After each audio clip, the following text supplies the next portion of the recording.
নবী গো, ইয়া রাসূলুল্লাহ, নবী গো, আপনার কাছে জানতে চাই আল্লাহর নিয়ামতের শুকরিয়া আদায় করলে আমার আল্লাহ কি করবে? আমার নবী কয়, উম্মত আল্লাহর শুকরিয়া আদায় করলে আমার আল্লাহ নিয়ামত বাড়াইয়া দিব। বলো হুজুর কেমনে? স্বাভাবিক একটা উদাহরণ নেন। আপনাদের এলাকায় 300 টাকা দৈনিক কামাই করে এমন কোন লোকের অভাব নাই, আবার 2 ঘন্টাতে 3000 কামাই করে এমন লোকও আছে, আসেনি? কিন্তু 300 টাকাওয়ালা চিন্তা করে, হাই রে, আমি যদি 3000 টাকা একদিন কামাই করতে পারতাম কত ভালো হইতো। আবার যে বেটা 3000 কামাই করে এ চিন্তা করে, যদি আমি 3 লাখ কামাই করতাম কত ভালো হইতো। শুকরিয়া নাই। যদি 300 কামাই কইরা কইতো আলহামদুলিল্লাহ, আল্লাহ কয় বান্দা 3 লাখ টাকা কামাই কইরা এত মজা পায় না, তুমি 300 টাকা দিয়া যত মজা পাইতা। জোরে কোন? স্বাভাবিক একটা উদাহরণ, আপনাদের এলাকায় গরু বাছুর দেয়নি? কয়টা? একটা। কুত্তা বাছুর দেয়নি? কয়টা?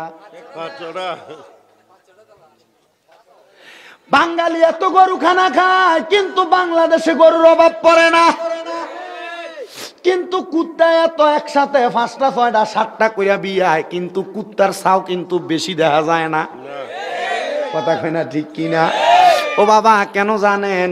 কারণ গরু হইল আমার আল্লাহ তাআলার পক্ষ থেকে একটা নিয়ামত প্রাপ্ত মাখলুকাত।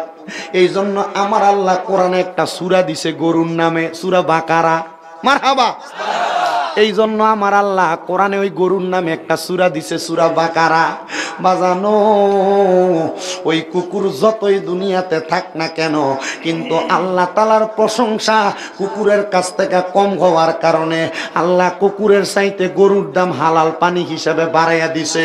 এই জন্য আমার নবীর সাহাবায়ে কেরাম কই, ইয়া রাসূলুল্লাহ, নবী গো, আপনার কাছে জানতে চাই, আপনি নবী বলেন না কেমনে আল্লাহর শুকরিয়া আদায় করে। আমার নবী কই,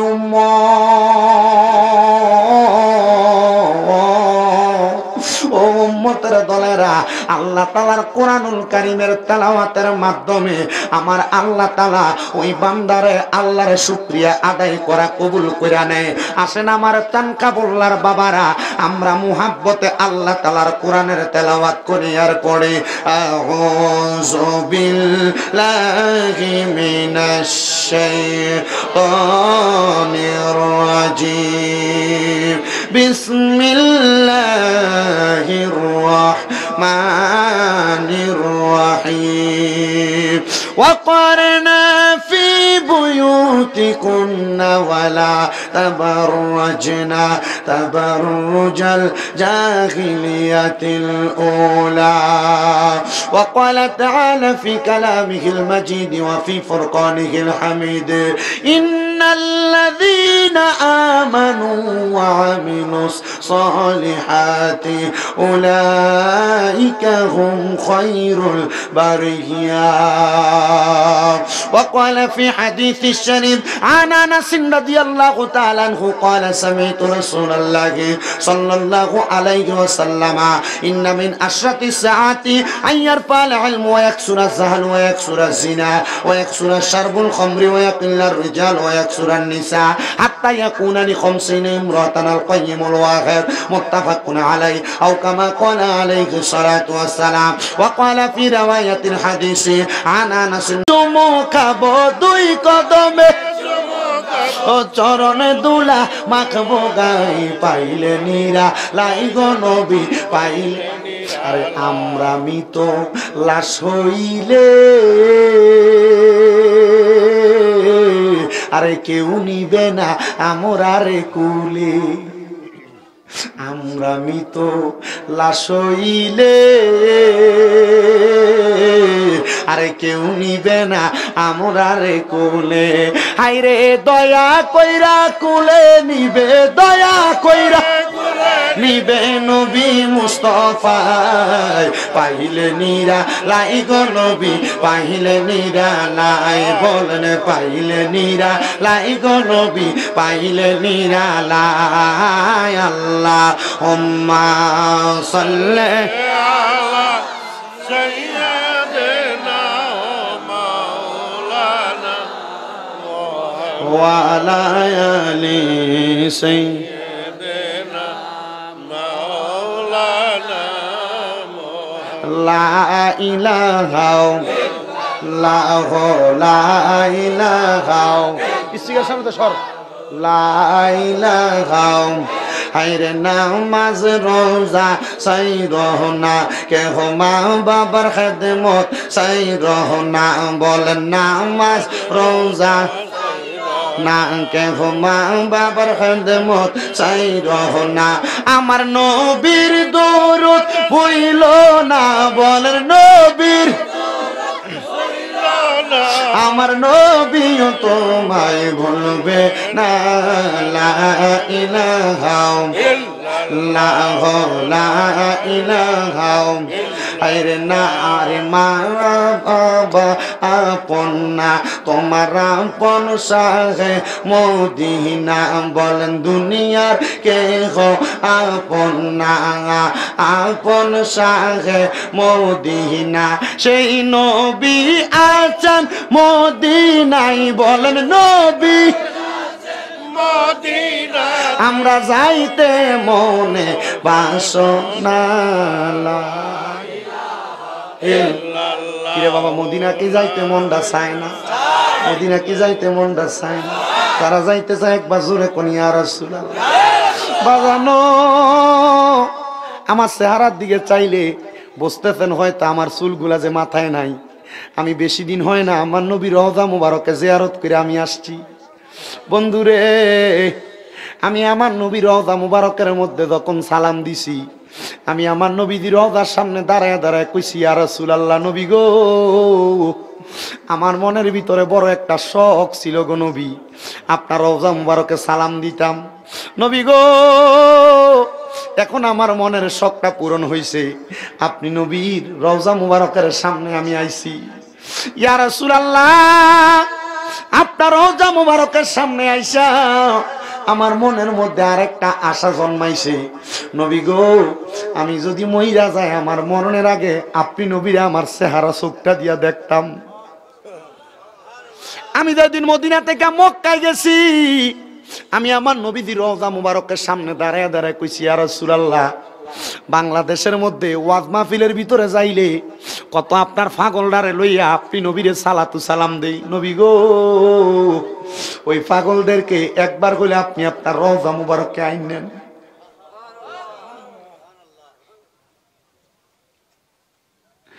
আমি এই দোয়াটা শুধু মদিনাতে করছি না রে বাবা আল্লাহর কাবা ঘরের সামনে যখন আমি গেছি আল্লাহর কাবা ঘরের কালো গিলাপটার ভিতরে দইরা কইছি আল্লাহ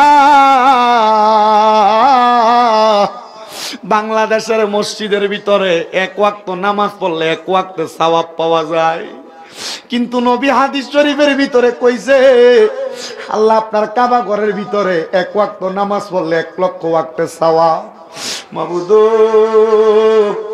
ও দয়াল আল্লাহ বাংলাদেশে কত মানুষের টাকা নাই কিন্তু মক্কাইতে মন টানসান আনসান করে আল্লাহ কত মানুষের টাকা নাই বাংলাদেশের ভিতরে মসজিদের ভিতরে নামাজ পড়লে এক রাকাতে সওয়াব পাওয়া যায় কিন্তু মদিনার নবীর রওজা মুবারকের মসজিদে নববীর ভিতরে 1 রাকাত নামাজ পড়লে 50,000 রাকাতে সওয়াব পাওয়া যায় ও আল্লাহ ওই মানুষগুলার একবার তোমার মক্কার ঘরে আইনো জানেন নিরে চানকা বললার বাবারা অনেক মানুষের ব্যাংকে টাকার অভাব নাই অনেক মানুষে 2-5 লাখ টাকা একলগে করতে পারলে জায়গা সম্পদ কিনা জোড়ায় কিন্তু আমি তোমরার পাড়ির ভিতরে হাত দিয়া কইরে বললার বাবারা যদি টাকা থাকে যদি জায়গা থাকে এক কোনা দিয়ে একটু বিক্রি কইরা তাড়াতাড়ি মক্কা মদিনা যাওয়ার প্রস্তুতি নাও বলে হুজুর কেন গো কেন জানো রে বললার বাবারা ওই মক্কা মদিনা যাইয়া নামাজ পড়লে মনে এত শান্তি পাওয়া যায় কত বুড়া মানুষে দেখছি লাঠি বট দিয়া দিয়া মক্কা শরীফে ঢুকে, কিন্তু হজ করা যখন শুরু হয়ে যায় আমি দেখছি লাঠিগুলা হাতের মধ্যে কান্দে লইয়া মক্কার গোট্টারে দৌড়াইয়া দৌড়াইয়া তাওয়াফ করে। আমি চিন্তা করলাম কিরে বুড়ার আনারা দেখলাম হাইটা হাইটা আস্তে আস্তে কইরা দৌড়া দৌড়া আনতাছে, এই বুড়া দিয়ে আল্লাহর কাবা ঘরের সামনে দৌড়াইতাছে। বুঝছে এটা তার শরীরের জন্য রে, এটা আল্লাহর কাবা দেইকা ইমানদারের ইমানের জোর। হে বুল্লার যুবক, কক্সবাজার যাওয়ার জন্য তুমি 10-15 হাজার টাকা বাজেট করো, আমি তোমার পাটির ভিতরে দইরা কই নিয়ত করো কক্সবাজার না, যদি জীবনে যাও ঘুরার জন্য মক্কা মদিনা যাইবা, খানার অভাব নাই, টাকা পয়সার অভাব নাই, ওই মক্কা মদিনা গেলে শান্তির কোনো অভাব নাই। ওরে আমারে মদিনায় নিবানি দয়াল নবীজি, আমারে মদিনায় নিবানি, বলেন আমারে মদিনায় নিবানি দয়াল নবীজি, আমারে মদিনায় বলেন নাই আমারে মদিনায় নিবানি দয়াল নবীজি, আমারে মদিনায়। ও নবীজি আমি তোমার প্রেম ভিখারি, তুমি উম্মতের কান্ডারি, যা দেখা দাও চেহারায় নুরানি। ওগো নবীজি আমি তোমার প্রেম ভিখারি, তুমি উম্মতের কান্ডারি, দেখা দাও চেহারায় নুরানি। আমারে পাগল বানায়া আসো গো মদিনায় ঘুমায়া, আমরারে পাগল বানায়া আসো গো মদিনায় ঘুমায়া, দেখা দাও চেহারায় নুরানি দয়াল নবীজি, আমারে মদিনায় নিবানি কন্যা, আমারে মদিনায় নিবানি দয়াল নবীজি, আমারে মদিনায় নিবানি। ও নবীজি তোমার প্রেমে পাগল করে রাখছো আমায় বহু দূরে, অন্তরে মদিনার জ্বালানি। ও গো নবীজি তোমার প্রেমে পাগল করে রাখছো আমায় বহু দূরে, অন্তরে মদিনার জ্বালানি। কবে যাব মদিনাতে এই আশাতে রাত দিনই কাটে, কবে যাব মদিনাতে এই আশাতে রাত দিনই কাটে, চেহারা দেখা দাও চেহারায় নুরানি দয়াল নবীজি, আমারে মদিনায় নিবানি কন্যা, আমারে মদিনায় নিবানি দয়াল নবীজি, আমারে মদিনায় নিবানি। বাজানো আমার মদিনা শরীফের নবীর রওজা মুবারকের সামনে দাঁড়ায়া নবীর সবুজ গম্বুজটার দিকে ছায়া ছায়া আমি দেখছি কত পাগলরা কান্দে। মদিনা শরীফ থেকে বাইর হইয়া 310 নাম্বার গেট বরাবর একটা রাস্তা আছে, সোজা মসজিদে কুবাতে যায়। যে কুবা মসজিদের ভিতরে 2 রাকাত নামাজ পড়লে আমল নামার ভিতরে একটা উমরা হজ করার সওয়াব পাওয়া যায়। আমার নবী মাঝে মাঝে এই মসজিদে নববী থেকে বাইর হয়ে ওই কুবা মসজিদে যায় নামাজ পড়তো। ওই কুবা মসজিদে যাওয়ার রাস্তার ভিতরে আমার নবীজির কন্যা আহলে বায়াতের সদস্য, ফাঁক পাঞ্জাতনের সদস্য মা ফাতেমার বাড়ির এই রাস্তাটার ভিতরে পড়ে। ওই জায়গা যাইতে আমার নবীজির ইন্তেকালের পরে নবীরে যে পানিটা দিয়া গোসল দিছে, বীরে গার্স নামক একটা বীর ওই জায়গার ভিতরে আছে। আমার বাড়ির ভিতরে ওই বীরে গার্সের পানি আছে। আমার শরীরটা ভালো না লাগলে ওই বীরে গার্সের পানি মিক্স করে আমি আমার শরীরে ঢাইলা দেই। আমি দেখি তখনই আমার শরীরটা পাতলা হইয়া জাগা। আরে সেখান থেকে অদূরে বদরের যুদ্ধের ময়দান, সেখানে যাইতে 2টা কূপ আছে। একটা কূপের নাম হলো বীরে রাওহা, একটা কূপের নাম হলো বীরে শেফা। ওই বীরে শেফার পানি কি জানেন? বদরে যুদ্ধ করে আসার সময় নবীর সাহাবাই কেরাম অসুস্থ হয়ে গেছিল, আরে পানি নাই পানি নাই, আমার নবীজির সাহাবাই কেরাম ওই বীরে শেফা থেকে পানি তুলা পান করব, ওই পানিগুলা মুখের ভিতরে দিব, মুখে দিয়া দেখে পানিগুলা একবারে কড়া কড়া লাগে। আমার নবীজি সামনে দেয়া নবীজির থুতু মুবারক ওই বীরে শেফার পানির ভিতরে দিয়া দিছে। সাহাবাই কেরাম ওই পানি খাইছে, একসাথে 223 জন সাহাবাই কেরাম সুস্থ হয়ে গেছে। বীরের আওয়াজ এই জায়গা, ওই জায়গার মধ্যে সাহাবাই কেরাম পানি পান করার জন্য গেছে। নবীর কাছে কই, ইয়া রাসূলুল্লাহ, মরুভূমির মাটির কারণে এটার ভিতরে যে পানি এগুলা কড়া লাগে, লবণাক্ত লাগে, আমার নবী দেয়া নবীর থুতু মুবারক মারছে, ওই থুতু মুবারক বীরের আওহার মধ্যে পড়ার কারণে বীরের আওহার পানি মিঠা হয়ে গেছে। ওই বীরের আওহার পানি, বীরে শেফার পানি, বীরে গাছের পানি, আবার ওই যে একটা আছে বীরে জমজম, ওই বীরে জমজমের পানি আমার ঘরের ভিতরে যখনই মনটা ভালো লাগে না, আমি এখান থেকে একটু একটু পানি পান করি। ওই মক্কা মদিনা গেলে এত মজা পাইবারে আমি জানতে চাই রে বাবারা, জীবনে একবার মক্কা মদিনা যাওয়ার শখ আপনারা আসেনি? এবারে টাকা পয়সা না থাকুক, মাসে 10-15 হাজার টাকা কামাই করো, সবাই হাত তোলো, ডাইন হাতরা তালকাটা আসমানের দিকে উঠাইয়া দাও, তালুটা ডাইন হাতরা বলো, আল্লাহ জীবনে একবার মক্কা মদিনা না দেখাইয়া মরণ দিও না, আমিন। আল্লাহ নবীর বুখারীর হাদিস, নবী কয়, নিয়াতুল মুমিনিন খায়রুম মিন আমালি। মা বোনেরও মনে মনে নিয়ত করেন, আমার নবী কয় নিয়ত হইল মুমিনের আমলের চাইতে উত্তম। মক্কা মদিনা না যাইয়া যদি মারা যাও, মরার আগে আমল নামে একটা হজের সওয়াব হইয়া যাইব। নিয়তটা কি ভালো না খারাপ? তোরে কন্যা ভালো না খারাপ? তাহলে মক্কা মদিনা যাইতে চাই কি চাই না? যারা যারা যাইতে চাই ডান হাত তুলে একটা জোরে তাকবীর দিবেন। বাবা তকির জোরে তাকবীর দিবেন। হুজুর না পিছনে না, ইয়া রাসূলুল্লাহ লম্বা করে জিন্দাবাদ জিন্দাবাদ, আল্লাহু আকবার, ইয়া রাসূলুল্লাহ। জোরে বলেন মারহাবা। তাহলে মদিনা যাইতে চাই কি চাই না? জোরে পড়েন, ওরে দয়াল আল্লাহ দয়া করেন, দয়া আমি ভিতরে থাকলে ওয়াজ করতাম না তো। মদিনা লা ইলাহা ইল্লাল্লাহু লা ইলাহা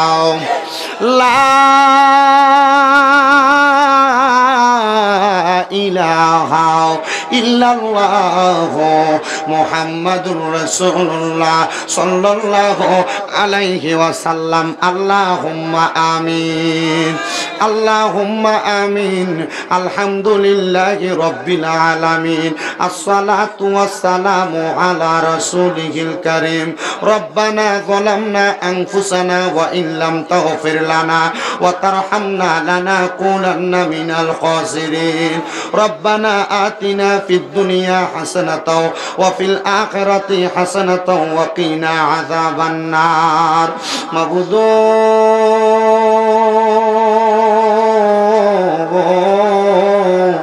ও দয়াল আল্লাহ, একটু রহমতের নজর করে তাকে দেখেন গো আল্লাহ। আজকে এই চানখাবুল্লা দক্ষিণ পূর্ব পাড়া সকল কবরবাসীর রূহের মাগফিরাত কামনায় তৃতীয় বাৎসরিক ওয়াজ ও দোয়ার মাহফিল সুন্নি মুখা সম্মেলন সাজাইয়া এই এলাকার আলেম সমাজ, আমার দাড়ি পাকা মুরব্বী বাবারা, যুবক নওজোয়ান ভাইয়েরা, বিশেষ করে পর্দার অন্তরালের আমার মা বোনেরা, আল্লাহ আমার ওস্তাদ সমতুল্য শায়েস্তাগঞ্জ মডেল কামেল মাদ্রাসার সম্মানিত মুদাররিস মাওলানা মুহাম্মদ আব্দুস শুকুর সাহেব হুজুর সহ আজকের মাহফিলে কত মানুষ তোমার দরবারে হাত বাড়াইছে, যার হাতটা তোমার কাছে মায়া লাগে, পছন্দ হয়, ওই হাতের উসিলায় আমরা প্রত্যেকের জীবনের গুনাহ তুমি আল্লাহ ক্ষমা কইরা দাও। এগো আমার এই চানখাবুল্লা এলাকার পর্দার অন্তরালের মা বোনেরা, ও কি গো মা, মাইকের আওয়াজ তোমাদের কানে যায়নি গো মা, মুনাজাত হইতেছে গো মা, আমি অদম গুনাহগার শামীম রেজার সঙ্গে আমার আল্লাহর দরবারে দেও না দুইখানা হাত বাড়াইয়া গো মা, আমরার বিশ্বাস আছে গো মা আমার আল্লাহ একটা হাতও খালি ফিরাইয়া দিবে না। মারা গো তোমরা তো এই এলাকার নায়ুরি না গো মা, একদিন আসছিলা লাল রঙের বেনারসি শাড়ি পইরা, আরেকদিন চলে যাইবা সাদা মার্কিন কাপড় পরিয়া গো মা। তোমরার মতো কত মা বোনেরা জানি গো অন্ধকার কয়বরে মুর্দা লাশ শুয়া শুয়া রইছে গো মা, আজকের মুনাজাত তারা নসিব হইছে না। এরে আমার এই এলাকার ভাই বাবারা রে, দুনিয়ার কাজকর্ম আড্ডাবাজি রং তামাশা বন্ধ হইছে নি, আর কতকাল দোকান পাটে চাষ টলের মধ্যে বৈশা সময় কাটাইবা? মুনাজাত হইতেছে রে ভাই আমার আল্লাহর দরবারে আমিন আমিন করে হাত বাড়াইয়া দাও। তোমরার মতো কত ভাই বারা অন্ধকার কবরে মুর্দা লাশ শুয়া শুয়া রইছে। বাইরা রে আজকের মুনাজাত তার আর নসিব হইছে না, আল্লাহ ডাকলে কি জুড়াই নে মন জপলে নি পান ঠান্ডা হয়, এ না দেখিলে দুই নয়নে নয়নে রে আল্লাহ করো আল্লাহ জাগালয় তোমার মনে। আল্লাহ আজকে মুনাজাতের মধ্যে কে জানি হাত বাড়াইছে, কার জানি জগতের মধ্যে বাবা নাই। হাইরে বাবা, যেই বাবা রিক্সা চালাইয়া মাটি কাইটা মাথার গাম পায়ে ফালাইয়া পরের বাড়িতে বদলার কাজ কইরা সন্তানরে মানুষের মতো মানুষ করার জন্য আব্বা নিজের রক্তরে পানি বানাইছে, এমন আব্বা যাদের অন্ধকার কবরে রে আল্লাহ, আব্বার কবর তুমি আল্লাহ জান্নাতের বাগান বানায়া দাও। মনিব কে জানি হাত বাড়াইছে, কার জানি জগতের মধ্যে মা নাই। হায়রে মা, যেই মারে মা কইয়া ডাকলে কলিজার আগুন পর্যন্ত ঠান্ডা হইয়া যায়। আল্লাহ আজকে মাহফিল শেষ কইরা কত সন্তান বাড়িতে যাইব, কিন্তু তারা তাদের জনম দুঃখী মারে দেখতো না। এমন আম্মা যাদের অন্ধকার কবরে রে আল্লাহ, আম্মার কবর তুমি আল্লাহ জান্নাতের বাগান বানিয়ে দাও।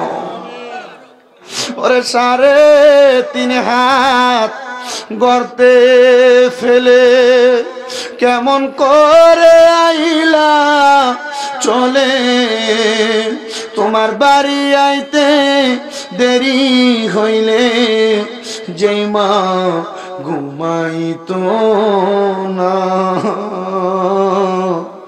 ওই কবর দেশে মায়ের পাশে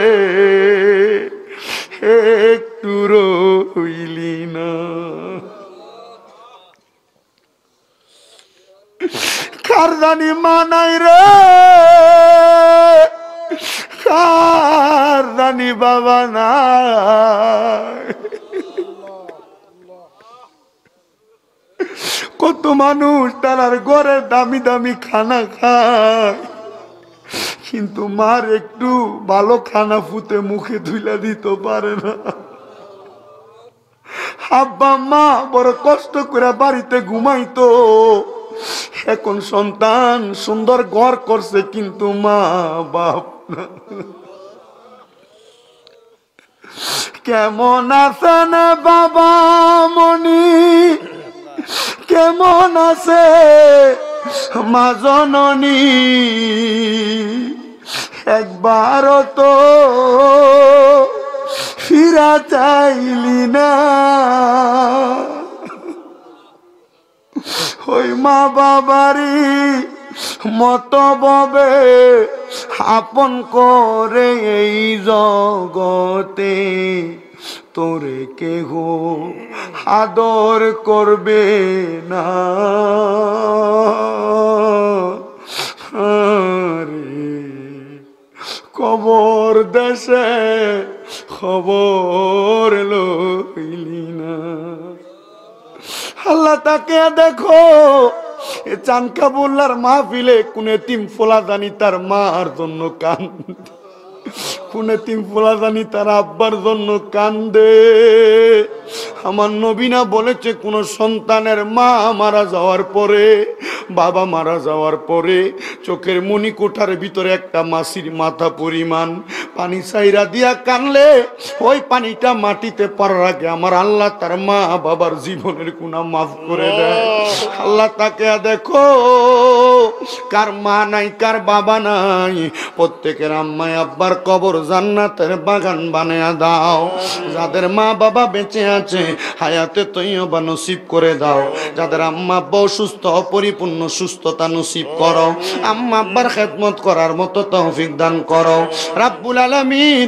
ও দয়াল আল্লাহ, এই চানকাবুল্লার মাহফিলে যারা টাকা দিয়া, পয়সা দিয়া, শ্রম দিয়া, বুদ্ধি দিয়া, পরামর্শ দিয়া, মাইক দিয়া, লাইট দিয়া, প্যান্ডেল দিয়া, মিডিয়ার বাইরা সহ সম্মানিত শ্রোতা মণ্ডলী, পুরুষেরা, পর্দার অন্তরালের কত মা বোনেরা মুনাজাতের মধ্যে হাত বাড়ায়, আল্লাহ প্রত্যেকের দোয়াগুলা কবুল আর মঞ্জুর করে নাও। অনেক আমার প্রবাসী ভাইরা বিদেশ থেকে দোয়া চাই, আল্লাহ আমার প্রবাসীদের দোয়া কবুল মঞ্জুর করে নাও রাব্বুল আলামিন। যারা যারা এত কষ্ট করে তৃতীয়তম মাহফিল সাজাইছে, কিয়ামত পর্যন্ত মাহফিল কবুল আর মঞ্জুর করে নাও আল্লাহ। যারা যারা মাহফিলে দান করে তাদের প্রত্যেকের দানগুলা তুমি কবুল মঞ্জুর করে নাও আল্লাহ। মরণ দিবা দুঃখ নাই, তবে বেঈমান বানায় মরণ দিও না। মরণের আগে বারবার মক্কা মদিনা না দেখে মরণের ডাক দিও না আল্লাহ। বিশেষ করে যত উলামায়ে কেরাম মাঠে ময়দানে কথা বলে, প্রত্যেক উলামায়ে কেরামের হায়াতে বরকত দান করো আল্লাহ। বিশেষ করে আল্লামা পীর মুফতি গিয়াসউদ্দিন আত-তাহিরির উপর মিথ্যা মামলা পতিত হয়েছে। আল্লাহ তুমি তোমার নবীর আশিকটারে এই মিথ্যা মামলা থেকে মার্জনা দান কইরা আবার সুন্নিয়তের ময়দানে সহজ সুন্দরভাবে কথা বলার তৌফিক দান করে দাও।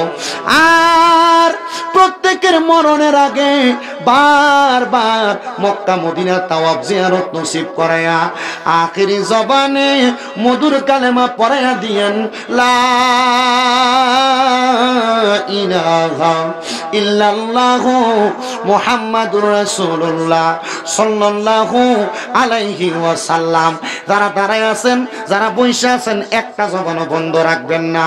আপনারা বলেন আমরা মুনাজাত করে দোয়া চাইলাম একজনের কাছে, তিনি কে? আল্লাহ। মুহাব্বতে কোন তিনি কে? ওই আল্লাহর ডান হাত তুলে ডাক দিয়া কোন আল্লাহ। মুহাব্বতে কোন ইয়া রাসূলুল্লাহ। এবার বলেন চানকাবুল্লাহ জান্নাতের বাগান হইছে, আপনারা খুশি না বেজার? যারা যারা খুশি আমার লগে একটা জোরে তাকবীর নারে তাকবীর, আল্লাহু আকবার, নারে রিসালাত, নারে গাউসিয়া, আহলে সুন্নাত ওয়াল জামাত। চানকাবুল্লার তৃতীয় সুন্নি মহাসম্মেলন, জোরে বলি মারহাবা। আমরা খুশি না বেজার? এবার আমি আমার চানকাবুল্লার বাবাদের কাছে জানতে চাই, আপনাদের এলাকায় কলা আসেনি? কলা মোহাব্বতে কোন আসেনি? এই কলাটা পাকা, যে কলাটা, ওই কলাটারে কেউ যদি সোলায়া রাস্তার মধ্যে ফালাইয়া রাখে, আপনারা বলেন যদি আপনারে কেউ দেখাওয়ার জন্য আপনি খাইবেননি? মোহাব্বতে কন্যা খাইবেননি? খাইবেন না। এবার আমি আপনাদের কাছে আল্লাহর কোরআন থেকে দুইটা আয়াত তেলাওয়াত করেছি। এক নাম্বার আমার আল্লাহ তাআলা কোরআনুল কারীমে বলেন, সবাই আমার সাথে বলেন, বিসমিল্লাহির রহমানির রহিম। ওয়াকারনা ফি বুয়ুতিকুন্না ওয়ালা তাবাররাজনা তাবাররুজাল জাহিলিয়াতিল উলা। জবান খুলে জোরে জোরে পড়েন আল্লাহু আকবার। আল্লাহ পাক রব্বুল আলামিন কুরআনুল কারীমের মধ্যে ঘোষণা করেন, হে জগতের মানুষেরা, তোমরা তোমাদের নারীদেরকে জাহিলিয়া যুগের নারীদের মতো বের হতে দিবা না। এবার আসেন এই আয়াতে কারিমার তাফসীর যখন আমি পড়লাম, আমার আলা হযরত ইমাম ইশকে মুহাব্বত ইমাম আহমদ রেজা খান ফাজিলে বেরলভী ওনার তাফসীরে কানজুল ঈমানের মধ্যে হযরতে আহমদ ইয়ার খান নঈমী রাহমাতুল্লাহ আলাইহি ওনার তাফসীরে নূরুল আনোয়ারের মধ্যে সুন্দর করে লিপিবদ্ধ করতেছে, জগতের মানুষ যদি তোমরা তোমাদের নারীদেরকে জাহিলিয়া যুগের মহিলাদের মতো বের হতে দাও, তাহলে দেখবা তোমাদের নারীরা ইফটিজিং এর শিকার হয়। দেখবা তোমাদের নারীরা বেপরদা থাকার কারণে এদেরকে বিভিন্ন জায়গার মধ্যে টিস করা হয়, এদের সঙ্গে বাজে আচরণ করা হয়। এবার আমার নবীজির একটা হাদিস শরীফ আপনাদেরকে শোনাই। হযরতে জাবির ইবনে সামুরা রাদিয়াল্লাহু তাআলা হাদিস বর্ণনা করে, তিনি বলে আমি আমার নবীজির জবান মুবারকের মধ্যে বলতে শুনলাম, আমার নবীজির কাছে একদিন নবীজির একজন যোদ্ধা হতো, চোখগুলো অন্ধ। আমার নবীজির হুজরা মুবারকের দিকে একজন সাহাবী আগমন করতেছে। এমন টাইমে আমার নবীজির সামনে আমার নবীজির 3 জন স্ত্রী, মতানক্য ভাবে আমার নবীজির 4 জন স্ত্রী নবীজির সামনে বসা। নবী আমার ডাক দিয়া কয়, ও আমার কলিজার টুকরা স্ত্রী না, তোমরা পর্দার অন্তরালে চলে যাও, তোমরা ঘরের ভিতরে প্রবেশ করো। এবার আমার নবীজির স্ত্রীরা নবীজিকে প্রশ্ন করি, ইয়া রাসূলুল্লাহ, ওগো মায়ার নবী, আপনি বলতেছেন আপনার সাহাবী আসতেছে, আমরা যেন ভিতরের দিকে প্রবেশ করি, আড়ালের মধ্যে চলে যাই। নবী গো, কারণটাকে আপনার কাছে জানতে চাই, আপনি নবী বলেন না। এবার আমার নবী ডাক দিয়া কয়, এই স্ত্রীরা তোমরা কেন পর্দার আড়ালে যাওয়ার জন্য আমি নবীর কাছে এমন প্রশ্ন উল্লেখিত করলা? ডাক দিয়া কয়, ইয়া রাসূলুল্লাহ, আপনার এই নারীটা তো পর্দার অন্তরাল, আপনার এই সাহাবীটা তো চোখ দ্বারা দেখে না। নবী গো, আপনার কাছে জানতে চাই, তাহলে সে তো আমাদেরকে দেখবে না, তাহলে আমরা কেন পর্দার অন্তরালে চলে যাব? আমার নবী বলেন, হে মহিলারা, ওই পুরুষ তোমাদেরকে দেখবে না, সাহাবী তোমাদেরকে দেখবে না, কিন্তু তোমরা তো তোমাদের চোখ দিয়ে এই পুরুষটাকে দেখবা। এই জন্য আমি নবী বললাম তোমরা পর্দার অন্তরালে চলে যাও। চিন্তা করে দেখেন, যিনি রাহমাতুল লিল আলামিন, রাহাতুল আশিকিন, সিরাজুস সালিকিন মুহাম্মাদুর রাসূলুল্লাহ সাল্লাল্লাহু আলাইহি ওয়াসাল্লাম নবী, জিনার ব্যাপারে আল্লাহ তাআলা সব জায়গার মধ্যে সুন্দর সুন্দর বাক্য ব্যবহার করেছেন। ওই নবীজি ওনার স্ত্রীদেরকে নবীর সাহাবায়ে কেরামদের চোখের আড়ালে থাকার কথা বলেছেন, তাহলে নবীর উম্মতের মহিলাদেরকে কত পর্দার অন্তরালে থাকার কথা বলবেন। এবার মনোযোগ দিয়া যদি একটা হাদিসে মুবারাকা শোনেন আর বুঝতে পারবেন। হযরতে আবু সাঈদ খুদরি রাদিয়াল্লাহু তাআলা আনহু বলেন, আমি আমার নবীজির জবান মুবারকে বলতে শুনেছি, নবীজি বলেছেন একটা মহিলার কারণে 4 প্রকারের পুরুষ মানুষ দোজখে যাবে। ইয়া রাসূলুল্লাহ, ও মায়ার নবী, কোন 4 প্রকারের পুরুষ মানুষ দোজখে যাবে আপনার কাছে আমরা জানতে চাই। এখানে আপনারা যারা আছেন, কারোর মা, কারোর বোন, কারোর বউ, কারোর মাইয়া, এই 4 প্রকারের নারীর কারণে 4 প্রকারের পুরুষ মানুষ দোজখে যাবে। একটু মনোযোগ দিয়া শুনবেন। মাহফিল কমিটি আমাকে সাবজেক্ট দিয়েছে পর্দা এবং নামাজ। আমি চেষ্টা করব আপনাদেরকে পর্দার বয়ানটা ভালো করে বোঝায় দিতে। বর্তমান জামানার মহিলারা পর্দা করবে দূরের কথা, ওই মহিলারা পর্দার আড়ালের চাইতে মাধবপুর বাজারে যাইয়া ঘোরাফেরা করতে আছে না? হ্যাঁ হুজুর, সাবজেক্ট যে তারা দিছে ঠিক আছে তো? আপনাদের কষ্ট হবে না তো? প্রধান বক্তা চলে আসছে না? প্রধান বক্তা চলে আসছে না? তোমরা শুধু হুজুরে আওয়ানোর 20 মিনিট আগে আমার একটা সিগন্যাল দিলে। কয় মিনিট আগে? আলহামদুলিল্লাহ কইন, আস্তে কইছেন আলহামদুলিল্লাহ, আর জোরে কইন আলহামদুলিল্লাহ। আমি ওয়াজটা করলে আপনারা শুনবেন তো ইনশাআল্লাহ। আমি কেন নতুন না পুরান? হ্যাঁ পুরান হইতো। একটু মুহাব্বতে দুরূদ শরীফ পড়েন। আল্লাহুম্মা সাল্লি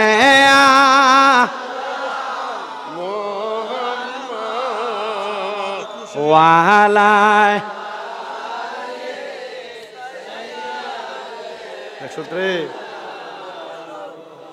ওই মুমিন ভাই ওয়াজে খুশি হয়ে আমার 200 বকশিশ দিছে। মারাবা নাই না, তোমরা চিন্তা করো হুজুর আমনের না দিছে, আমরা কি দিছে কইলাও নাম, তোমরা এটা সিরিয়াস ভাগ করে করে দেন দিতাম। একটা করে দিল তো তোমরা বাগে হইতা না। তাহলে দুরূদ শরীফ পড়তে কষ্ট হয়নি, মুহাব্বতে পড়তে পারবেননি। আল্লাহুম্মা সাল্লি মুহাম্মাদ ওয়া আলা নবীর শানে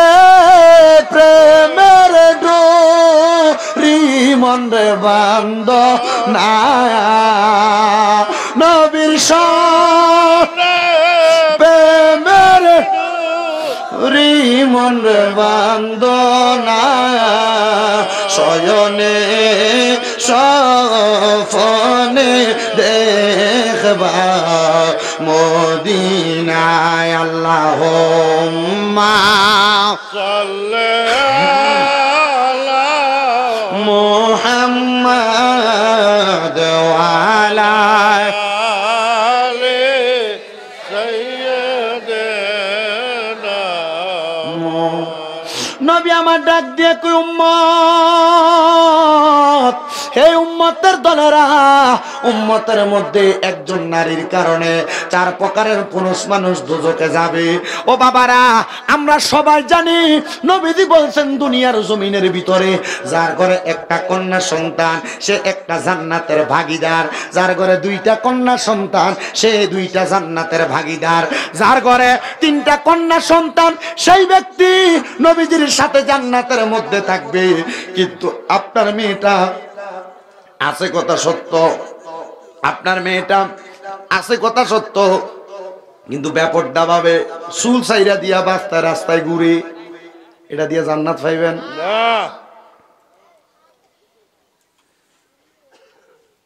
আপনার মেয়েটা ব্যাপারটা পরপুরুষের সঙ্গে কথা বলে, এটা দিয়া জান্নাত পাইবেন না।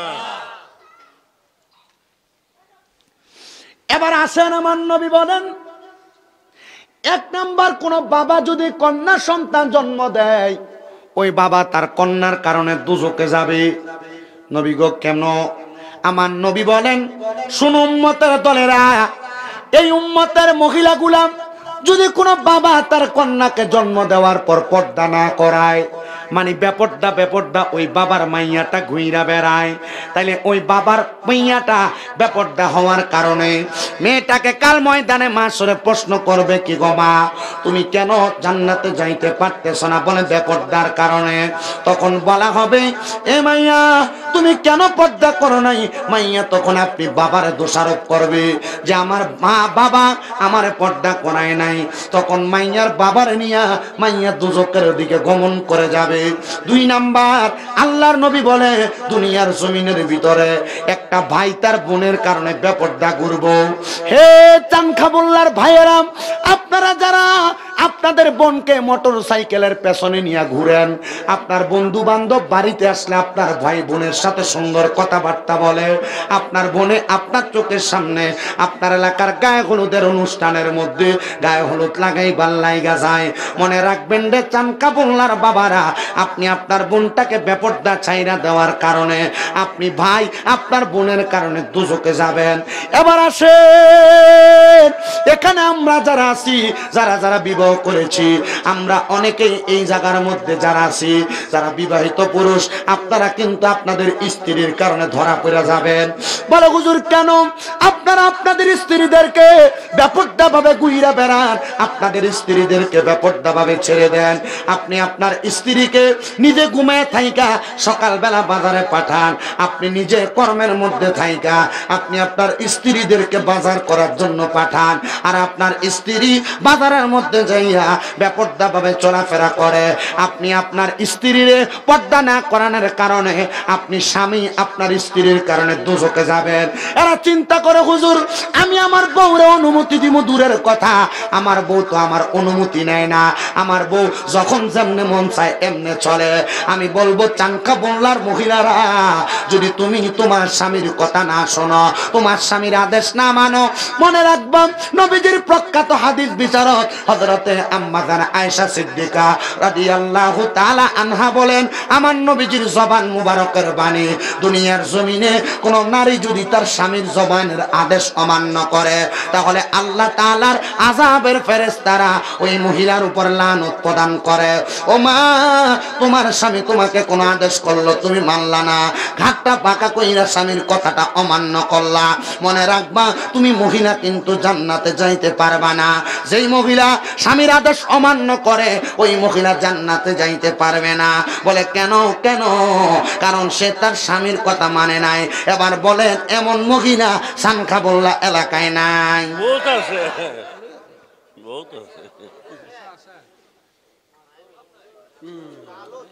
খাম শেষ করে আওয়ার পর 1 গ্লাস পানি চাইলে কথাই শুনে না।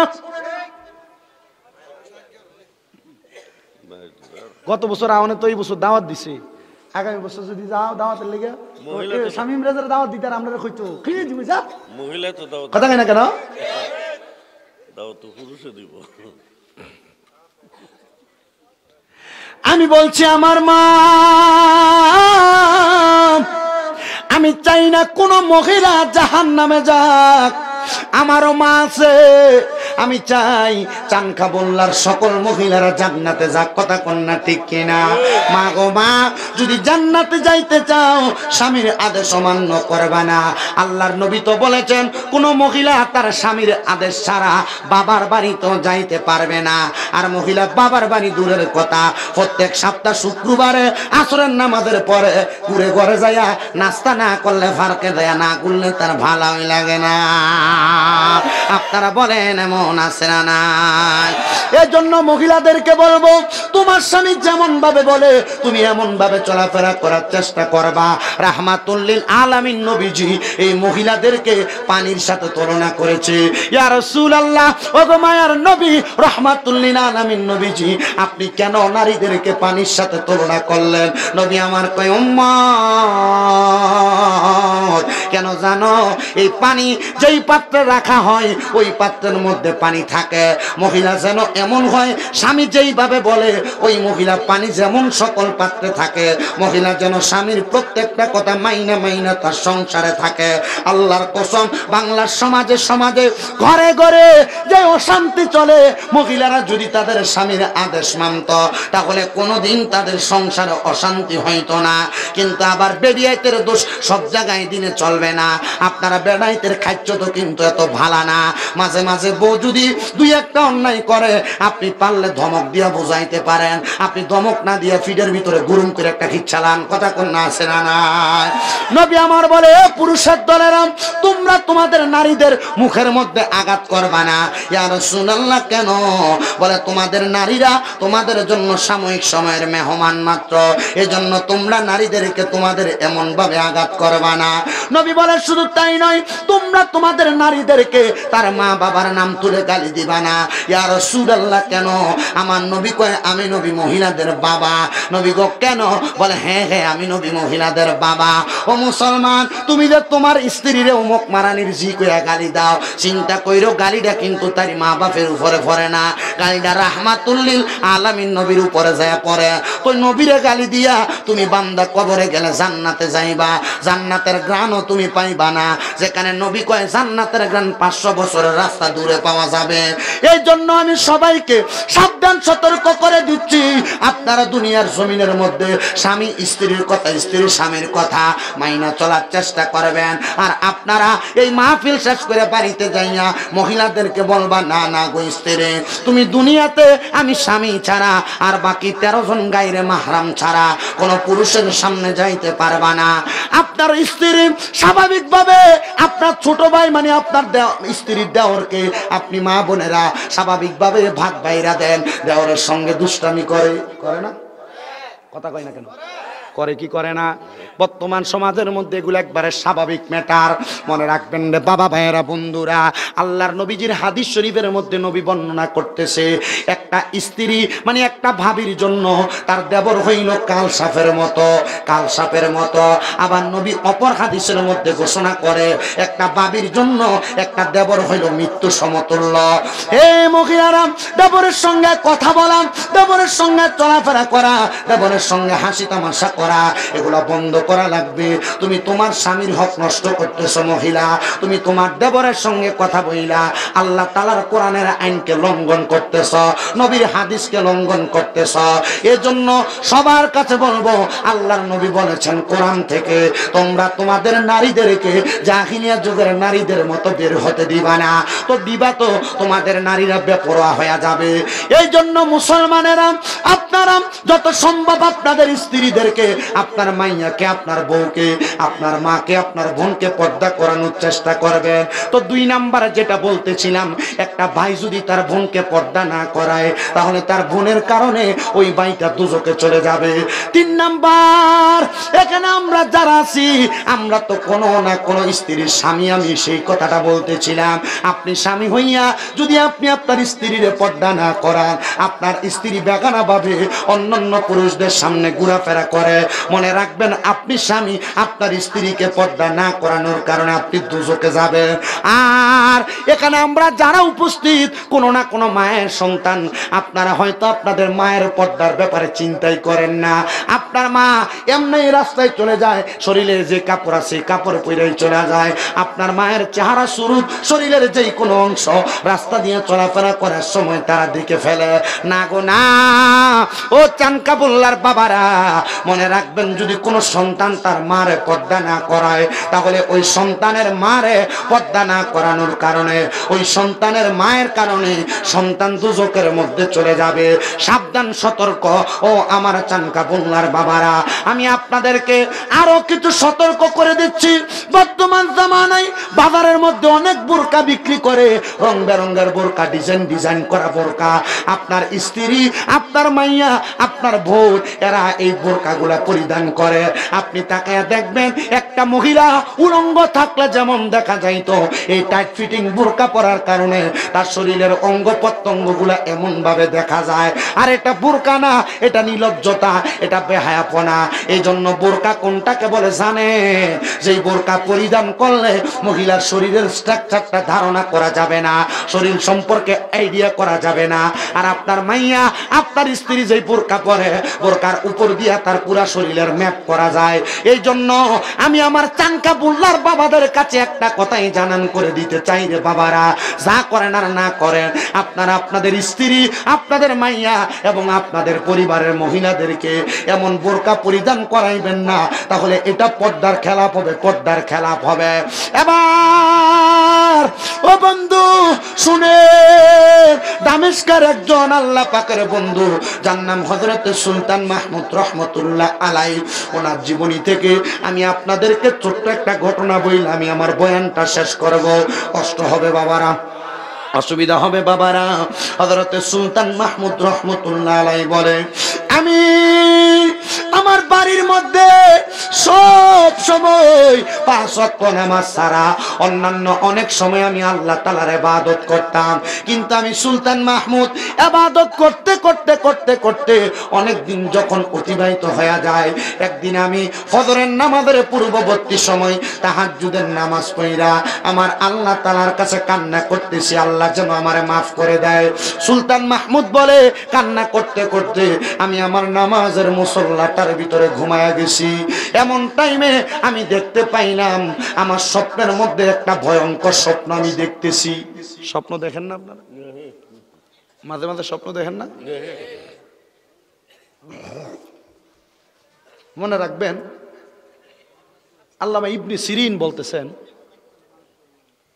স্বপ্ন ওই সময় কোনো ব্যক্তি কোনো ব্যক্তিকে দেখে। যারা মা নাই অনেক সময় মাকে স্বপ্ন দেখে, বাবা নাই বাবাকে স্বপ্ন দেখে, দেখে না? দাদা দাদি আত্মীয় স্বজনকে স্বপ্ন দেখে, দেখে না? দেখে। এ দেখার কারণে আল্লামা ইবনে সিরিন বলতেছেন, যখন ওই কবরবাসী কোনো কষ্টে থাকে তখন তার নিকট আত্মীয়কে স্বপ্ন দেখা দেন যেন তার জন্য সে দোয়া করে। হয় আপনার কাছে দেখবেন মৃত ব্যক্তি খাবার চাইতেছে, হয় বলবে আমি বড় কষ্টে আছি, হয় আপনার কাছে বলবে এই সমস্যা ওই সমস্যা। যখনই এমন স্বপ্ন দেখবেন তখন আপনি আপনার মৃত ব্যক্তির জন্য দোয়া করবেন। কেন? এই দোয়ার ব্যাপারে আল্লাহ রাসূল সাল্লাল্লাহু আলাইহি সাল্লামের হাদিস শরীফ, রাসূল বলছেন, একটা মাছ সমুদ্রের ভিতরে একটা মানুষ যখন বাঁচার জন্য সাঁতার কাটে, হঠাৎ করে একটা নৌকা যায় তার বাঁচাইলে সে যেমন খুশি হয়ে যায়, একটা মৃত ব্যক্তির জন্য তার আত্মীয় স্বজন দুনিয়াতে দোয়া করলে সে এমন খুশি হয়ে যায়। আর আমরা মৌলভী সাহেবরা ফতুয়া দিয়ে দেয়, মরে গেছে গা, দোয়া ফরান যাইতো না। আগে কত সুন্দর দোয়া মিলাদ মাহফিল এগুলা রানিং চলতো, আর এখন এলাকা এলাকায় এমন দুই একটা ফোকা আমাকে দুইটা এই দোয়া মিলাদ মাহফিল বন্ধ করে দিছে। কথা কয় না, কথা কয় না। আবার জানাজার নামাজের পরে দোয়া করতে চায় না, দোয়া বলেন আমাদের ভিতরে কয় না মৌলভী সাহেবরা। এরপরে ও আবার এমনি বাড়িতে মিলাদ ফরান, এটি জাহেজ নাই, দোয়া ফরান। ও খানা রাইন দেয়া তারা মাদ্রাসা দিয়ে দিও জাহেজ। কথা কন না রে, কথা কন না রে, দোয়া হয়ে গেছে গা। এটি সাফার দাঁত ফাড়াই লেবো কবরে গেলে, এমন ফিটা ফিটবো কাঁচা বাসের গুড়া দিয়ে বেরিয়ে বইটি দিয়ে। কষ্ট হইতেছে আপনারা?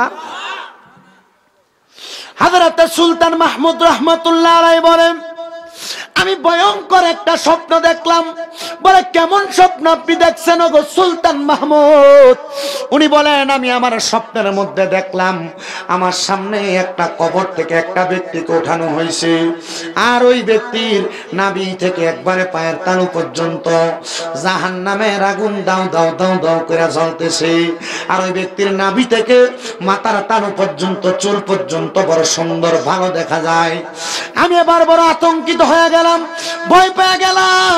আমি আবার জিজ্ঞাসা করলাম, ও কবরের ব্যক্তি, আপনি যেহেতু আমাকে স্বপ্নের মধ্যে সাক্ষাৎ দিয়েছেন, আমি আপনার কাছে জানতে চাই আপনি কেন কবরের মধ্যে এমন কষ্ট অবস্থায় আছেন যে আপনার নাভি থেকে পায়ের তালু পর্যন্ত আগুনের মধ্যে জ্বলতেছে, আর আপনার নাভি থেকে চুলের আগা পর্যন্ত ভালো দেখা যায়। বড় ভয়ঙ্কর বিষয়, মারাত্মক বিষয়। উনি বলেন, শুনেন গো, আমি কোন সাধারণ মানুষ না, আমি দুনিয়ার জমিনের ভিতরে দুইটা কন্যা সন্তানের জন্মদাতা বাবা। আরে আমার স্ত্রীর আমি এমন ভাবে লালন পালন করেছি, এমন ভাবে আমি ইবাদত করেছি, নামাজ পড়েছি, আমার তো কবরের মধ্যে এমন অবস্থা হওয়ার কথা না।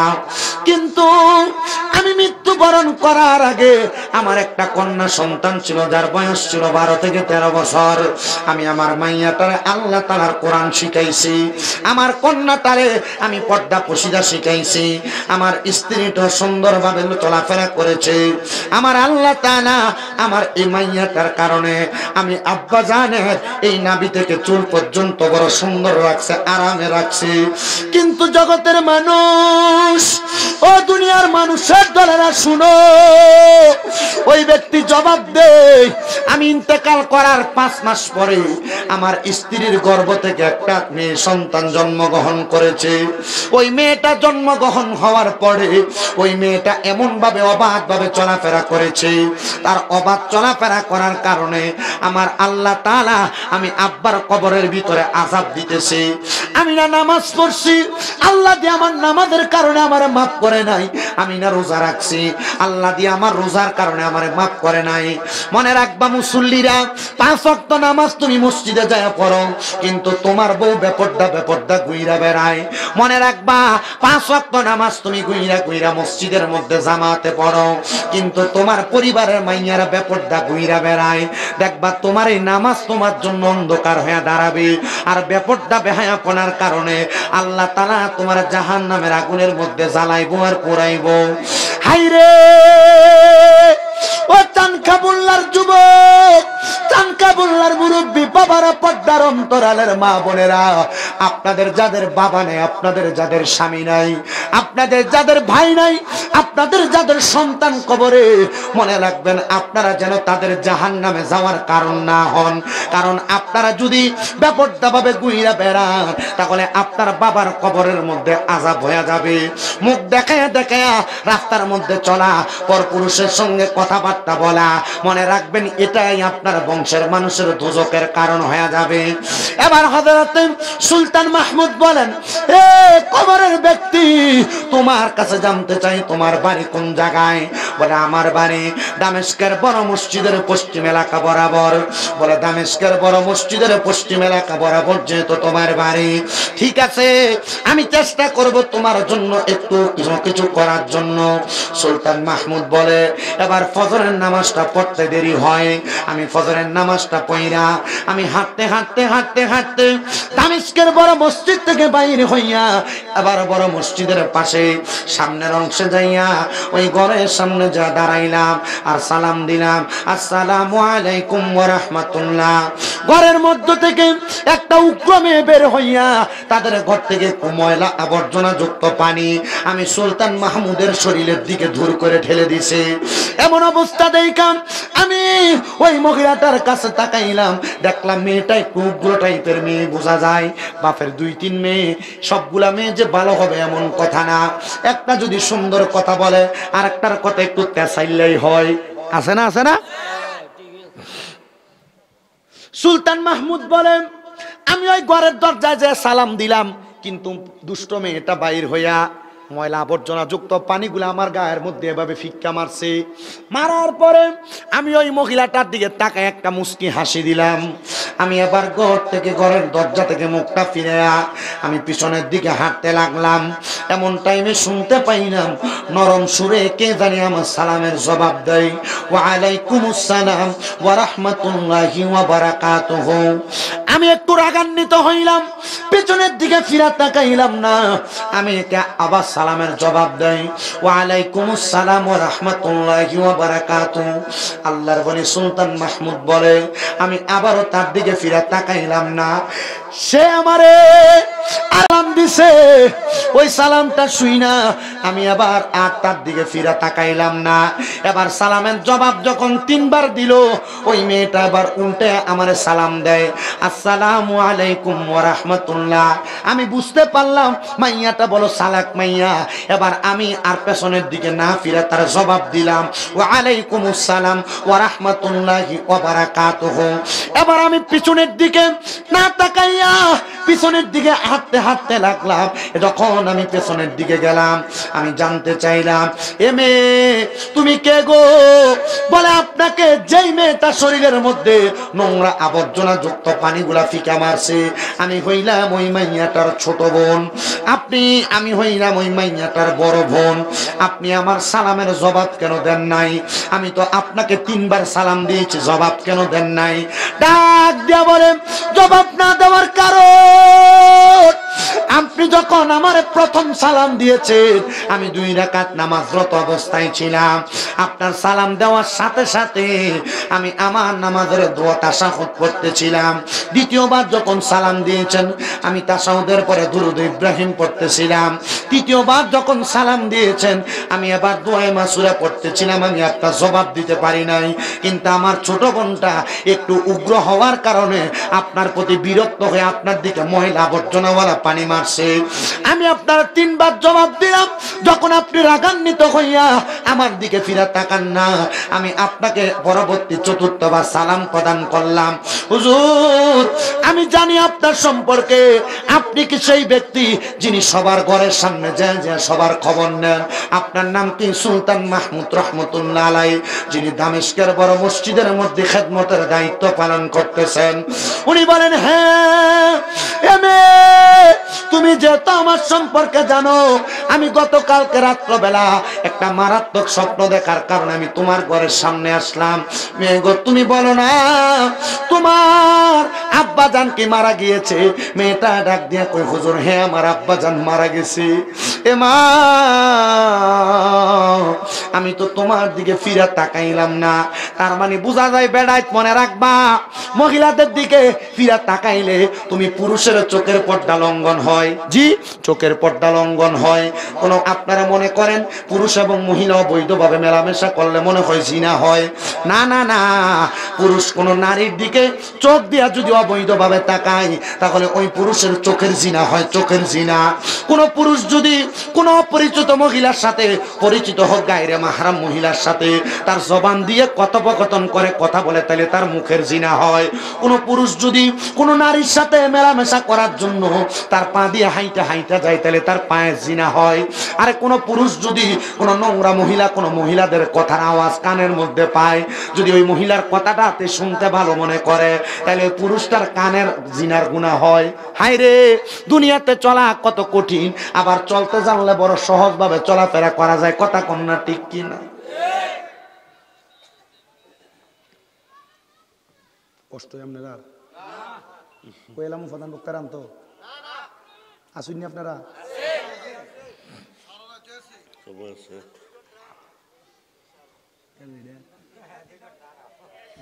আজরাইলের থেকেও খারাপ। বেশ- বেশ- আল্লাহ আজরাইলের দায়িত্ব না দিয়ে তোরে বেশি দিত। বা- চিন্তা করছে না, ভালো মানুষ। আর আমার মহাব্বত করে, আপনি বোঝেন না এই মহাব্বত। হুজুর আপনার কষ্ট হয়নি কোনো, আপনি আমার বদদোয়া দিন না বা। ওনারা হচ্ছে আমাদের মতো ছাত্র বানায়, আপনাদের এলাকার সন্তান, কিন্তু সভাপতি দিছেন আলহামদুলিল্লাহ। ওনারা আমাদের মতো ছাত্র প্রতি বছর বছর বানাইয়া ছাড়ে। আর আমি বিশেষ করে ওনাদের মতো ওস্তাদ যারা, তাদের দোয়া নিয়ে চলি। আপনাদের দোয়ায় কুমিল্লাতে আমার 6টা মাদ্রাসা চলে। কয়টা কথা কয় না, কয়টা? আপনাদের এই মাধবপুরের পোলাপান আছে আমার মাদ্রাসায়, এই যে ব্রাহ্মণবাড়িয়ার পোলাপান আছে, হবিগঞ্জ সদরের নবীগঞ্জের পোলাপান আমার মাদ্রাসায় আছে। যারা কুমিল্লাতে যাও ব্যবসা বাণিজ্য করো, দেখে সেদিন যায় মাদ্রাসা। কুমিল্লা নূরপুর সমোহনীতে তাহফিজুল কোরআন মাদ্রাসা, আমার এই 6 মাদ্রাসায় 813 জন পোলাপান আছে এখনো। মারহাবা ধরে কয় না তো, দোয়া করতেন না আপনারা আমার লেগা? বাগান দিয়ে হুজুর দোয়া করে দিন। নবীর বাগান থেকে হোস- এবং আমার মাদ্রাসার ছাত্ররা এমনি থাকে না, আমার ছাত্ররা প্রত্যেক দিন তাহাজ্জুদ নামাজ পইরা, মাদ্রাসার তাহাজ্জুদ নামাজ পইরা ফজরের আগে সমস্ত পৃথিবীর মুসলমানদের জন্য দোয়া করে। প্রত্যেক দিন মাগরিবের নামাজের 20 মিনিট আগে খতমে খাসেগান পরে 15 মিনিট, আর 5 মিনিট সমস্ত পৃথিবীর মানুষের জন্য দোয়া করে আমার এই ছাত্ররা। দিয়েন যদি মাঝে মাঝে মনে হয় যে আপনার ফলারে ভালোভাবে পড়াইবেন, কুমিল্লা লইয়া যাইন, পড়াই দেবো ইনশাল্লাহ।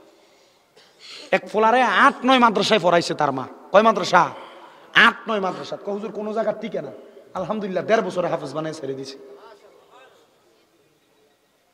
এক পোলারে 6-7 মাদ্রাসায় পড়াইছে সরাইলের এক মহিলা। হুজুর আমার ফুতে বাড়িতে আমার ভাই ধরে সালামই করে না, কেউ সালাম দেয় না, তার দাদি মারা গেছে, সালাম জানাজা নামাজ পড়াইতে পারে নাই। ফোলা আমার কাছে আসে এখন মনে 1 মাস। এখন তারা কই জানাজা পড়াইতে পারবি? ও ফারুম। বাড়িতে গেলে মারে সালাম করবি? করুম। মার হাওয়া নাই। আরে মা বাপ ফোলাফানের কাছে টাকা পয়সা চায় না তো, মা বাপ ফোলাফানের কাছে এটা চাই যে বুড়া হয়ে গেলে এ ফোলাটা আমার ভদ্রতার সাথে সম্মান করব। লাইনেও রাখতে হবে।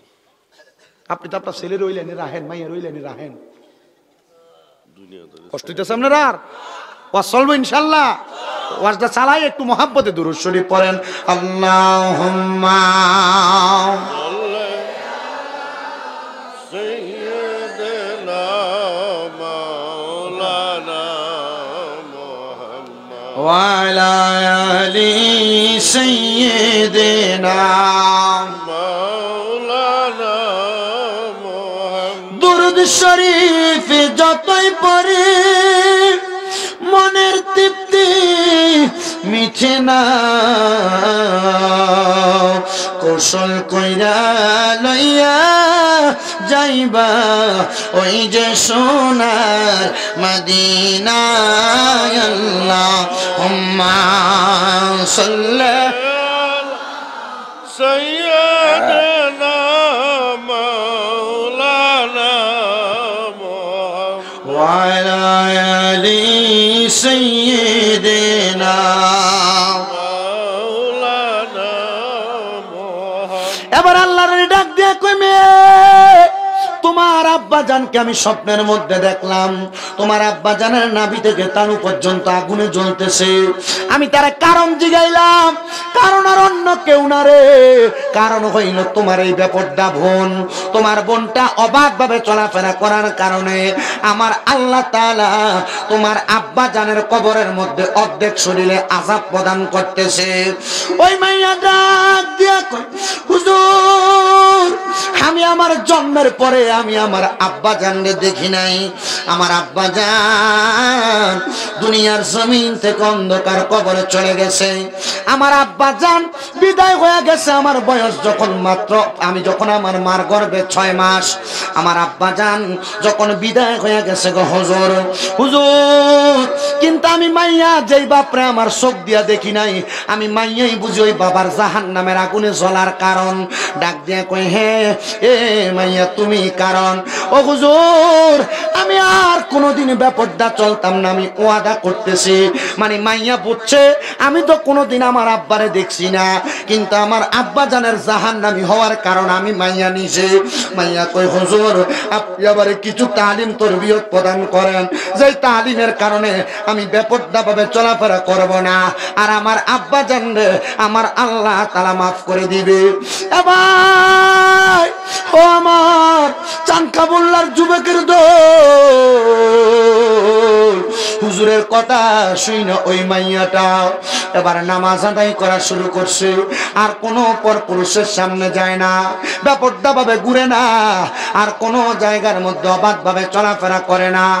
এবার ওই মাইয়াটা 7 দিন যখন টানা পর্দা করে, 7 দিন যখন নামাজ আদায় করে, এবার পর্দা পশিদার সাথে দামেস্কের মসজিদের সামনে যে দাঁড়াইছে, ডাক দিয়ে কই হুজুর আপনার কাছে জানতে চাই গো হুজুর, আমি তো আজকে 7 দিন পর্যন্ত পর্দা করতেছি, কিন্তু আমার আল্লাহ কি আমার আব্বার কবরটার আযাব মাফ করছেনি হুজুর? হুজুর কয় মা আমি তো স্বপ্নে না দেখছি, আমি তোরা কেমনে দেখাইতাম, তবে আমি তোর একটা রাস্তা দেখাইতে পারি। আল্লাহ তাআলা কোরআনুল কারীমে বলছে ওয়া মিনাল লাইলি ফাতাহাজ্জাদ বিহি নাফিলাতাল লাকা আসা আইয়াবাসাকা রাব্বুকা মাকামান মাহমুদা।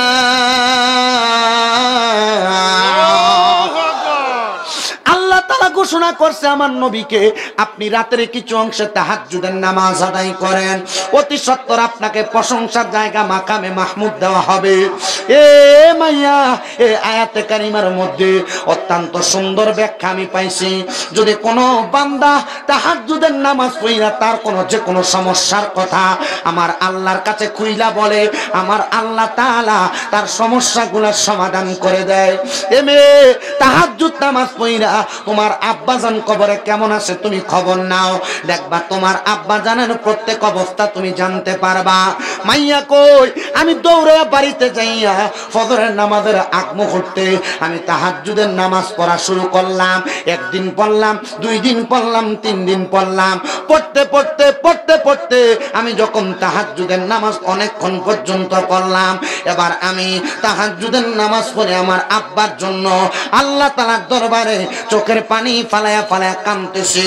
মনে রাখবারে আমার এই চানকাবুল্লার বাবারা, কারো মা কারো বাবা মারা যাওয়ার পরে সন্তান যদি চোখের পানি ফালায়া কান্দে, ওই পানি মাটিতে পড়ার আগে আমার আল্লাহ তার মা বাবার কবরের আযাব মাফ করে দেয়। মাইয়াটা ডাক দিয়া কই আমি দেখতে পাইলাম, আমি দেখতে পাইলাম, আমি দেখতে পাইলাম আমার ওই নামাজরত অবস্থায় আমি যখন মুরাকাবা করতেছিলাম, আমার আব্বা জানের জন্য কান্না করতেছিলাম, কান্না করতে করতে আমি নামাজের মুসল্লাটার মধ্যে বেহুশ হয়ে পড়ে গেছি। এমন টাইমে আমি তাকে দেখলাম কে যেন একজন সাদা রঙের নুরানি পোশাক পরা আমার সামনে আইসা আমার মাথাটার মধ্যে হাত বুলিয়ে দিতেছে। আরো জোরে কম, আর মোহাব্বতে কম, তোমার আত্মা তেমি সায়াতা কইছি কত মনের কথা গো। এ পোলাপান যাদের আব্বা নাই, আব্বারে ভালোবাসো এই কথাটা কোনোদিন তো মুখ দিয়া কইছো না ডরে, আম্মারে ভালোবাসো এই কথাটা কোনোদিন মুখ দিয়া কোনা শরম লাগে, কিন্তু মা বাপ দুনিয়াতে থাকতে মনের যত কষ্ট সব কষ্টের কথা মা বাপরে কোন লাগতো না, মুখ দেখলে বুঝতো। তোমার আত্মা তেমি সায়াতা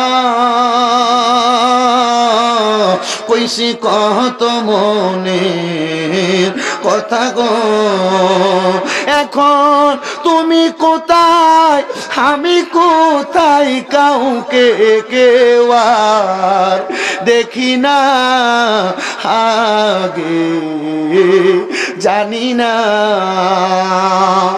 এ চানকাবুল্লার যুবক, এ চানকাবুল্লার মুরব্বী বাবারা, এ পর্দার অন্তরালের মা বোনেরা, মাইয়াকে আমি তাহাজ্জুদের নামাজটা পইরা যখন কাঁদতে কাঁদতে বেহুশ হয়ে গেছি, আমি দেখলাম সাদা রঙের পোশাক পরা একটা লোক আইসা আমি মাইয়ার মাথার মধ্যে হাত বুলিয়ে দেয়।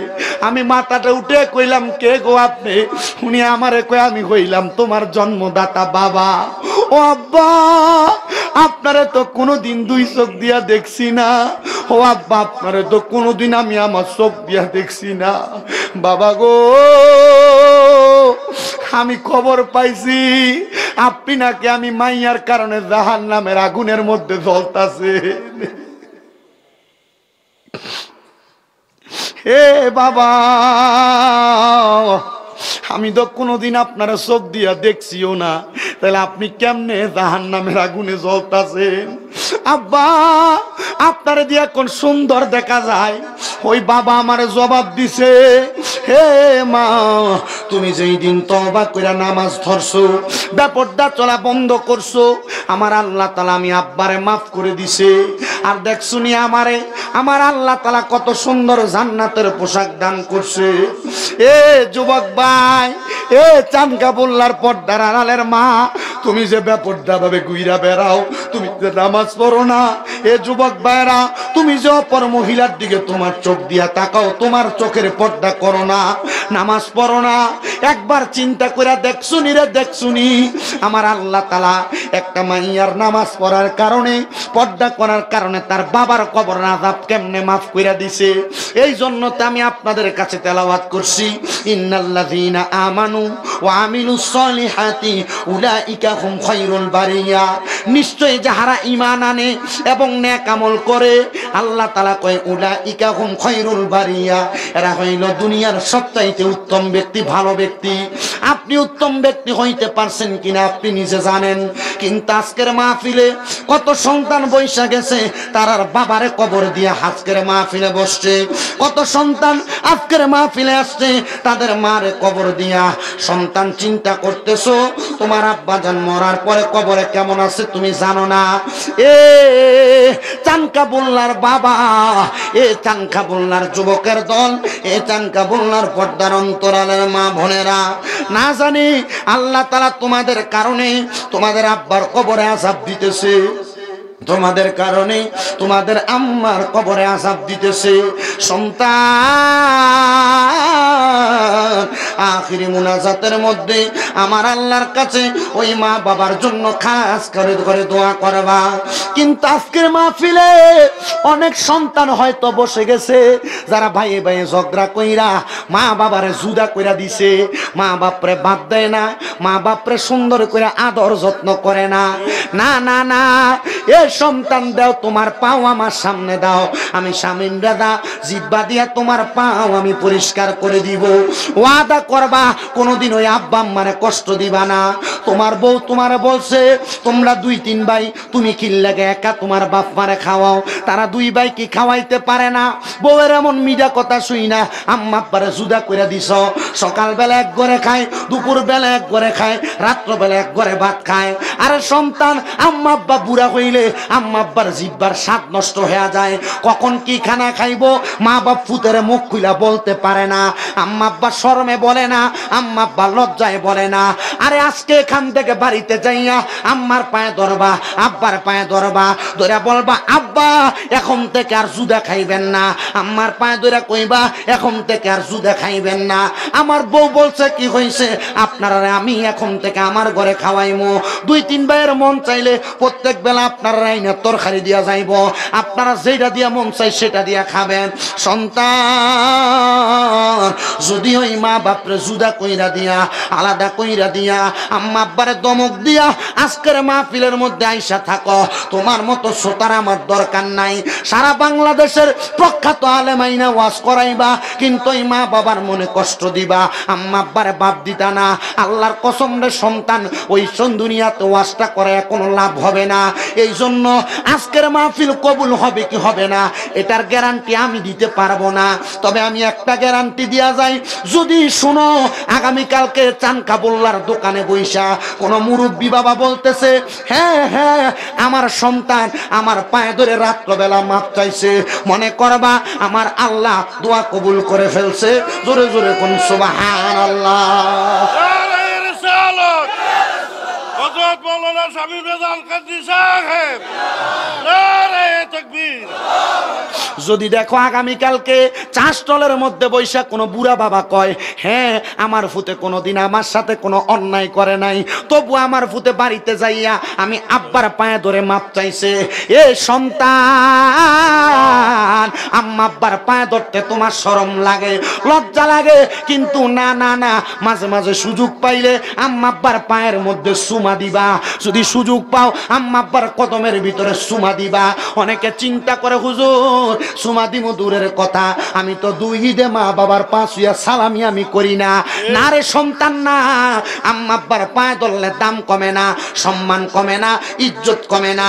আমার দিকে তাকাও, আমার বয়স বেশি না, কুমিল্লা আলিয়া মাদ্রাসায় কামেল প্রথম বর্ষে পড়ালেখা, কুমিল্লা ইউনিভার্সিটিতে বাংলায় অনার্সের ফাইনাল ইয়ারে আমি পরীক্ষা দিব, অল্প কয়েকদিন বাকি, কিন্তু আমি আমার এলেমের জোর দিয়া কথা বলি না। আমি ক্লাস 6-7 পড়া অবস্থায় ওয়াজের ময়দানে শুনছি আম্মা আব্বার কদমে চুমা দিলে আল্লাহ তাআলা সন্তানকে দামি বানায়, জান্নাতের চৌকাঠে চুমা দেওয়া সওয়াব তার আমল নামায় লেখা দেয়। এরপর থেকে আল্লাহ আমার যে সম্মান দিছে ওই সম্মানের অধিকারী আমি শামীম রেজা না, আমার এই সম্মানের কোনো যোগ্যতা নাই। যদি আমার গুনাহ আপনারা এই চানখাপোল্লার মানুষ দেখতেন, আমার জুতা পিঠা করে এলাকা থেকে তাড়াইতেন। আল্লাহর কাছে শুকরিয়া, আল্লাহ আমার মা বাবার দোয়ার বরকতে আমার গুনাহ গোপন রাইখা মানুষের কাছে আমার দিয়া কথা শোনায়। অনেকে চিন্তা করে হুজুর আমি তো এতদিনে ভুল বুঝতে পারছি, কিন্তু আমি বাড়িতে যাইয়া কার পায়ে ধরে মাপ চামু? হুজুর যাদের বাড়িতে আব্বা আছে তারা বাড়িতে যাইয়া বাবার পায়ে ধরে মাপ চাইবো। আমার তো আব্বা নাই, আমি কার পায়ে ধরে মাপ চাইবো?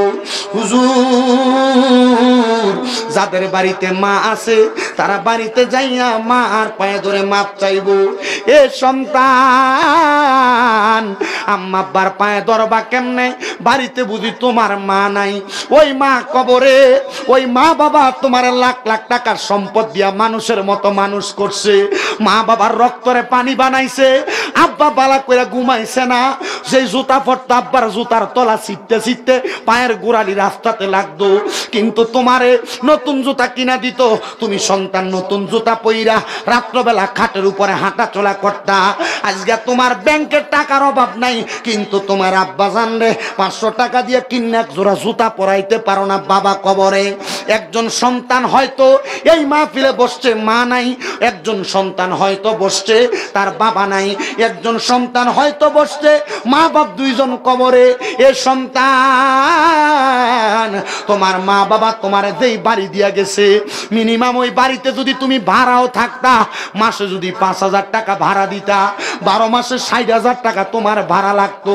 একটা সন্তান কি হাতটা বাড়ায় বলবা হুজুর আমি 60,000 টাকা চাই না, আমি 20,000 চাই না, আগামী বছর এই চানখাপোল্লাতে মাহফিলটা হবে, আমার মার জন্য একটু দোয়া করবেন, আমার বাবার জন্য একটু দোয়া করবেন, আগামী বছর আমি এই মাহফিলের মধ্যে 10,000 টাকা দান করব। আছেন নাকি? কত হাজার? নাম কি তোমার?